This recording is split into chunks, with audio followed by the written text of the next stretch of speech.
Bonjour tout le monde et bienvenue sur ma chaîne. Si vous regardez cette vidéo, donc vous cherchez à avoir encore un point de vue sur le management persuasif, et vous avez bien raison parce que dans cette vidéo, on le verra à travers de la motivation.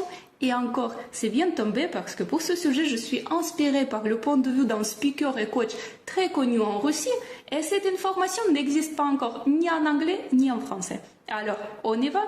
Mais tout d'abord, pour commencer, on va se rappeler rapidement les différents styles du management et les points d'entrée pour celui qui est persuasif. Donc, il existe 4 styles du management, comme directif, qui est basé sur la force, persuasif, qu'on verra dans cette vidéo, participatif sur le support et délégatif sur les stimulations. D'ailleurs, pour les deux dernières, il existe déjà des vidéos. Maintenant, le style de management persuasif, il est très organisationnel et relationnel, dans lequel le manager cherche à influencer plus qu'à imposer, il cherche à fédérer et encourager les gens, et aussi il est très attentif aux indicateurs de motivation et de démotivation. Donc, comme vous pouvez voir, tout se tourne autour des gens. Sauf que, sans trop les forcer, ni beaucoup aider, tenir par les mains, ni trop déléguer et contrôler. L'objectif ici, c'est de créer les conditions pour motiver les gens à donner leur maximum au travail. Et la motivation, c'est comme une graine que vous mettez dans la terre. Et si vous ne créez pas les conditions autour, comme l'eau, la météo, la température, le soleil, ça ne va pas aider pour pousser. Finalement, selon la méthode de speaker et coach très connu en Russie, Radislav Gandapas, il propose 5 conditions pour créer la motivation pour les gens et dans votre équipe. J'ouvre une petite parenthèse ici. Ces 5 conditions vont nous servir pour calculer le potentiel du travail à travers de la motivation par personne et pour l'équipe pour savoir comment ils travaillent et pourquoi ils travaillent comme ça. Mais ça, on le verra dans une autre vidéo. Et maintenant, on verra en détail toutes les 5 conditions pour la motivation. Et la première condition, c'est l'importance du travail. C'est l'importance du boulot, du poste, du rôle, de la mission. C'est-à-dire que quand la personne n'est pas là, qu'est-ce qui se passe? Voilà, c'est ça l'importance. Et on peut le voir à travers de ses qualités personnelles, professionnelles, sociales et aussi l'influence de son travail sur le résultat global.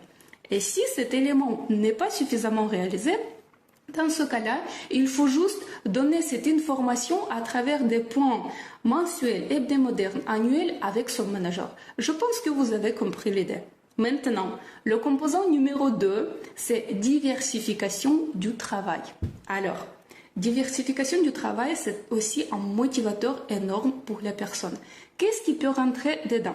C'est la complexité du travail, les périmètres des différentes choses réalisées pour ce boulot et aussi un autre événement organisationnel qui peut être présent dans son activité.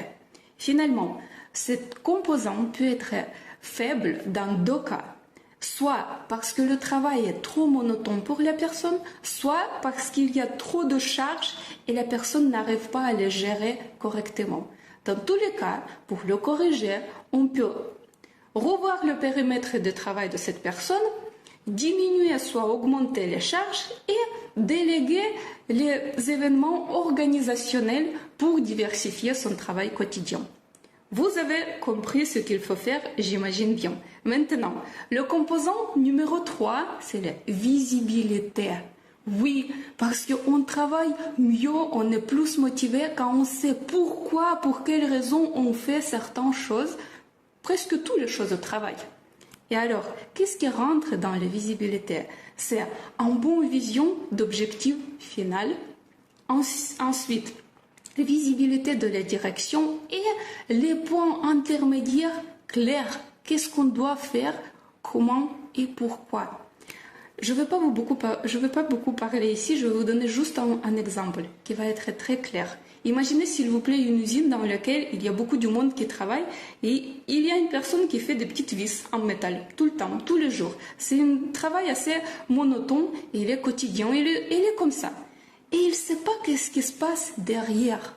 Et là, un jour, il y a son manager qui arrive et il lui propose de sortir pour voir quelque chose. Ils sortent ensemble et il lui montre un énormément grand avion. Il lui dit, tu vois, Lévis, ce que tu fais, ça sert pour ça. Finalement, c'est ça. Visibilité.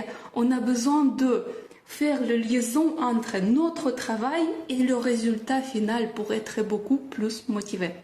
Voilà, c'est ça le point. Maintenant, la condition numéro 4, c'est l'autonomie.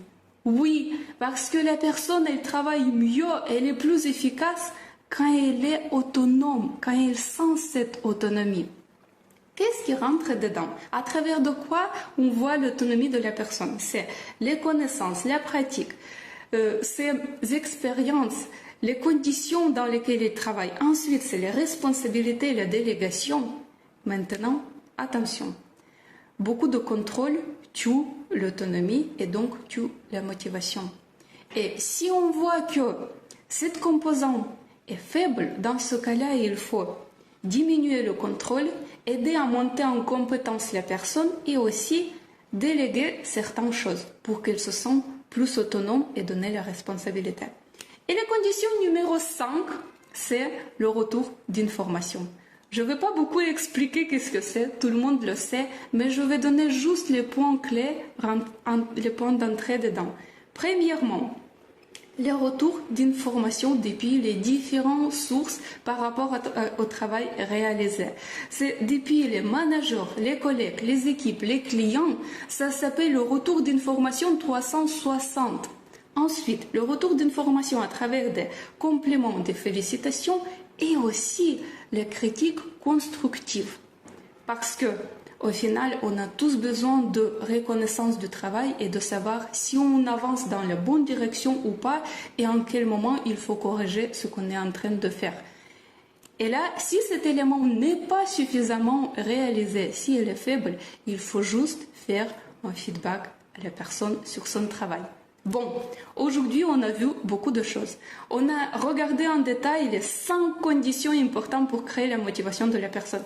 Et si votre choix tombe sur le management persuasif, n'hésitez pas à revoir cette vidéo, notez les différentes conditions pour créer la motivation dans votre équipe et bon courage et bonne chance pour créer le management qui est basé sur le style du management persuasif, qui est basé sur la motivation.